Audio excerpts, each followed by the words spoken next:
देखिए, एक चीज़ समझ के चलिए, मजबूरी कोई मुझे नहीं पता उनको क्या कहा और क्या नहीं कहा। हमारा आत्मविश्वास क्या था, हम चुनाव हारे दूसरे दिन से हम काम कर रहे थे। संगठन का काम कौन कर रहा था मीरा भाईंदर में? क्या वो कर रहे थे क्या? अगर उन्हें था तो संगठन का काम कर, पार्टी भी देख रही ना कि संगठन का काम कौन कर रहा है। 5 साल से इस शहर में संगठन हम चला रहे। वो तो उद्धव ठाकरे में गए थे, कल सरकार नहीं गिरती तो वो यहाँ आते क्या? या फिर संगठन कमज़ोर हो गया होता तो इस पार्टी से लड़ते क्या? ये तो संगठन हमने मजबूत रखा, इसलिए सभी को चाहिए था। और पार्टी को मैंने क्या कहा, इसलिए दिल से उनका धन्यवाद व्यक्त किया कि कार्यकर्ताओं का आत्मसम्मान रखा, क्योंकि 5 साल हमने इस शहर में मेहनत, 5 साल नहीं, पिछले 2009 से जब से आए तब से पार्टी को यहाँ तक पहुँचाने का काम हमने किया है और उसका फल मिला, ऐसा मेरा मानना है। उनका पार्टी में योगदान क्या था कि उन्हें टिकट मिले। सर, इसी सवाल को मैं आगे बढ़ाता हूँ। उन्होंने ये कहा कि मजबूरी के आगे उन्होंने ये कहा कि उनकी कान में ऐसी बातें हैं कि इसमें कुछ आर्थिक व्यवहार हुआ, एक, और दूसरी चीज उन्होंने खुद से फडणवीस ने वादा खिलाफी का आरोप लगाया। देखिए, अगर उन्होंने ऐसा सोचा भी है तो फिर मैं कहता हूँ उनको कोई हक ही नहीं बनता टिकट मांगने का। भारतीय जनता पार्टी वो पार्टी है, यहाँ पैसे का तो विषय दूर दूर तक लेना देना नहीं आता, आप इतना समझ सकते हो। और अगर है तो उन्हीं को पूछ लीजिए आप, क्या आप मेयर बने थे तो आपको टिकट का पैसा देना पड़ा था क्या? उन्हीं को पूछ लीजिएगा। भारतीय जनता पार्टी में पैसा ये विषय कभी नहीं आया। मैंने 4 चुनाव लड़े, किसी को चाय तक नहीं पिलाना पड़ा। मैं फडणवीस साहब को पिछले 5 महीने में केवल एक बार तभी मिला था, हमें वो भी नहीं। मैं इच्छुक हूँ, ये दावेदारी उनसे की। ऐसा भी नहीं कि हाथ जोड़ने पड़े, पैर पड़ने पड़े, मेरिट के ऊपर उन्होंने निर्णय लिया है। प्रचार के साथ साथ में दुष्प्रचार भी होता है और खासतौर से आपके मामले में कुछ ज्यादा ही देखा गया है, तो उससे निपटने के लिए क्या एक्शन प्लान होकर है? देखिए, पहला मैंने कहा कि जो दुष्प्रचार करना था कर दिया। बार बार वही मुद्दे लाओगे तो जनता भी समझदार है।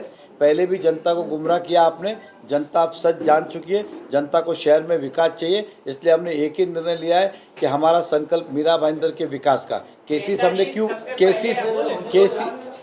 हमने क्यों पढ़ के बताया? मुझे पता था वापस इसका ये करेंगे, उदाहरण दे रहा हूँ, इसलिए मैंने ही आपके सामने खुली किताब रख दी कि ये केसेस के अंदर दिखने को 22 है, उसमें एक एनसी है, 10-12 तो पुलिस ने बंद कर दी जिसमें हमारा लेना देना नहीं है, और 8-10 केसेस मैंने बोला शुरू नहीं हुआ। जो एसीबी के 2 बताए वो बाय मिस्टेक, बाय डिफॉल्ट चालू है। तो मुश्किल से गिन चुन के आप बोलेंगे 2-3 केसेस हम पे ऐसा बोल सकते हैं। और सोशल मीडिया पर इस तरह के मैसेज वायरल कर रहे हैं कि 250 करोड़ रुपए उसका लेन देन हुआ है, उस पर आप क्या खुलासा करेंगे? वो 249 देने वाले थे क्या?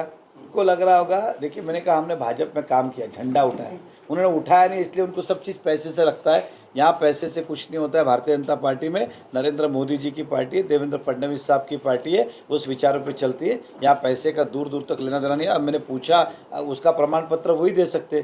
क्या उन्हें जब टिकट मिला था पिछली बार कॉर्पोरेशन तो पैसा दिया था क्या? मेयर का टिकट मिला तब पैसा दिया था क्या? बताए ना। अगर उन्हें मिलता तो फ्री में मिलता और हमें मिलता। जनता पार्टी को केवल और केवल महाराष्ट्र में सरकार स्थापित करनी है, महायुति को। पैसे का कोई लेना देना नहीं है। और मैं आपके जाहिर रूप से खंडन भी करता हूँ इस आरोप का। हकीकत से कोई लेना देना नहीं, इस तरह का गुमराह कोई भी करे नहीं। देखिए, ऐसा है, कुछ घटनाएं कभी कभी घटती है और कभी कभी कहते हैं ना अपना ग्रह ही खराब होता है। उस समय मेरे ग्रह ही खराब थे, ऐसा मानता हूँ। इसलिए अब आप देखेंगे तो लोकसभा में हमने मिलकर काम किया, उसके पहले 2 विधानसभा के चुनाव हुए, शिक्षक दर का हुआ, ग्रेजुएट, हम सब ने मिलकर काम किया। अब हमारे बीच में ऐसा कोई मतभेद नहीं है, हम दोनों जन एक दूसरे के लिए काम करेगा, आपको विश्वास दिला। मैं सबसे पहले हमारे देश के प्रधानमंत्री आदरणीय नरेंद्र मोदी जी, महाराष्ट्र के उप मुख्यमंत्री देवेंद्र फडणवीस जी, हमारे प्रदेश के अध्यक्ष बावन कुले जी और यहाँ के प्रभारी मेरे मित्र रविंद्र चौहान जी, इन सब का दिल से हम धन्यवाद व्यक्त करते हैं जिन्होंने फिर एक बार हम पे विश्वास दिखाया और टिकट दी। मैं साथ ही साथ महाराष्ट्र के मुख्यमंत्री एकनाथ शिंदे जी और उप मुख्यमंत्री अजित दादा जी का भी अभिनंदन करता हूँ, धन्यवाद करता हूँ कि जिन्होंने भाजपा को ये सीट छोड़ी और हमें लड़ने का मौका मिला। मैं विशेष तौर पे देवेंद्र फडणवीस जी और रविंद्र चौहान जी का आभार व्यक्त करूँगा कि इस मीरा भाईंदर के अंदर कार्यकर्ताओं का मनोबल बढ़ाने के लिए, कार्यकर्ताओं का सम्मान रखने के लिए मुझ जैसे एक कार्यकर्ता को फिर इस मीरा भाईंदर से चुनाव लड़ने की टिकट दी। और हमें पूरा विश्वास है कि हमारा जो संकल्प है मीरा भाईंदर का विकास का, उसके ऊपर जनता हमें साथ देगी और बहुत लोग उत्साहित हैं। मैंने अपने जीवन में पहली बार ऐसा देखा कि आम पब्लिक के आंखों से आंसू आए, कार्यकर्ता रोते रहे, खुशी के आंसू। और साथ ही साथ कई लोगों ने मन्नतें मानी, कई लोगों ने अपने हिसाब से पूजा की। ये पहली बार ऐसा हुआ। इससे दिखने मिलता है कि लोगों का प्यार हम पे कितना है और कितने उत्साहित थे कि टिकट हमें मिले। मैं उन सब परिवार का हृदय से आभार व्यक्त करता हूँ। मेहता जी, अभी प्रेस कॉन्फ्रेंस में गीता जैन की उन्होंने कहा कि ये जो चुनाव है नरेंद्र मेहता वर्सेस गीता जैन नहीं है, जनता का चुनाव है और जनता शहर को सुरक्षित रखने के लिए गीता जैन को मतदान करेगी। ऐसा है कि चुनाव कभी भी किसी व्यक्ति के नहीं होते, चुनाव राज्य के है और जनता ही उसमें निर्णय लेती है, चाहे नगर पालिका हो, देश का हो। और मैंने कहा कि जनता ने 5 साल में देख लिया है कि किस प्रकार से विकास हुआ कि नहीं हुआ।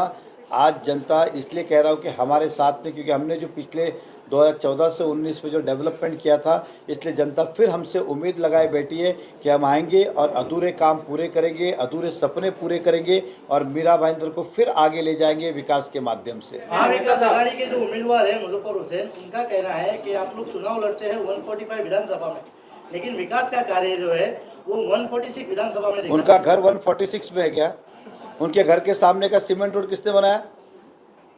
उनके यहाँ पे नया नगर में हॉल किसने बनाया? 146 में क्या? उनके कॉलेज के पीछे गार्डन बना, 2 पानी की टाकी बनी, वो 146 में है क्या? अगर वो 146 समझते तो उनको अपना क्षेत्र बताइए पहले कि भैया ये 146 नहीं 145। रहा सवाल मार्केट की, तो उनको बोलिए कभी घर से बाहर निकलिए तो मार्केट आपको दिखेंगे। बालाजी नगर जाइए आप, बालाजी होटल के पास, सॉरी, वहाँ पे देखिए मार्केट है कि नहीं है। आप उदाहरण दे रहा हूँ, कई सारे मार्केट निर्माण किए। वो कुछ भी बोलेंगे, वो उनकी इच्छा है, लेकिन जनता गुमराह नहीं होगी। जनता को विकास देखा हुआ है। और दूसरी बात, वो कहते नहीं हुआ तो दोषी तो वही है ना, क्योंकि पिछली बार उन्होंने ही कहा था मैं तो मेहता को हराना आया हूँ, गीता जैन को जिताना आया, तो ये उन्हीं के किए हुए पाप थे जो हम भुगत रहे।